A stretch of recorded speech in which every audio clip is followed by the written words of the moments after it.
fascinating reporting here that Musk approached Page about selling the company. I mean, how serious were these talks, Ashley? Well, it got pretty serious. I mean, Tesla it was in this interesting spot. It had gotten some really good reviews on the Model S. It had been out for about 6 months. But there were all these customers who were lined up. They were in line to buy the car, and they'd offered to do these pre-sales, but they weren't committing to doing the sales. And Tesla was running out of money, and Elon had to kind of come up with a plan to save the company just in case it went under. Right, so people don't realize at the time. So you're talking around 2012, 2013. So they had these pre-orders, but as you just said, Ashley, they were having trouble. The company was having trouble actually sealing the deal on these orders, right? I mean, you detail how Musk called in the heads of all of his departments and said, you got to close each of these orders, right?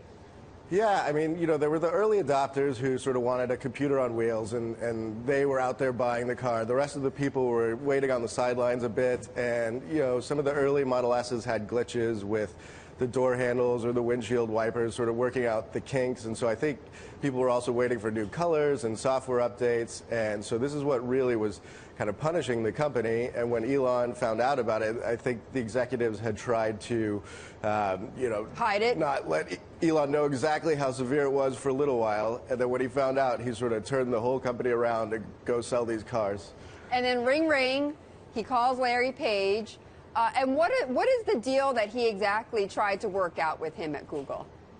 Well, it's an interesting deal. I mean, he wanted Google to buy Tesla, and then he also wanted these guarantees. He wanted about $5 billion that Google would put towards Tesla's factories and making sure that the Model S and future cars came out. And then Elon also wanted to guarantee that Tesla got this third-generation car that they're working on out. It's going to be more around $35,000. Right. So he wanted to stay at the company for 8 years, right, under Google. So he was willing to work at Google under Larry Page.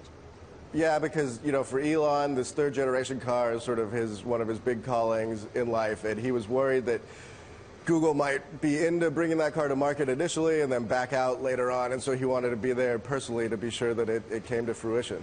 I just want to tell people the numbers. Okay, so he was willing to sell the company at $6 billion, right, Ashley? He wanted $5 billion for factory expansion. Tesla now, though, market cap $26 billion.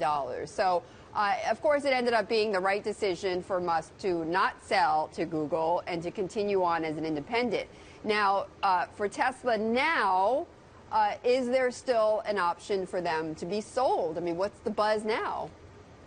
I mean, it's funny because all the rumors to date have been around Apple buying Tesla, and as far as I know, I mean, those discussions really haven't come anywhere close to this sort of thing, and everyone's kind of missed on the Google part. Tesla doesn't really need to sell as much anymore. I mean, they're able to raise capital for all these ambitious things they're doing with the battery factory. Their stock price is still high enough. They look healthy. Elon has enough money on his own. Right.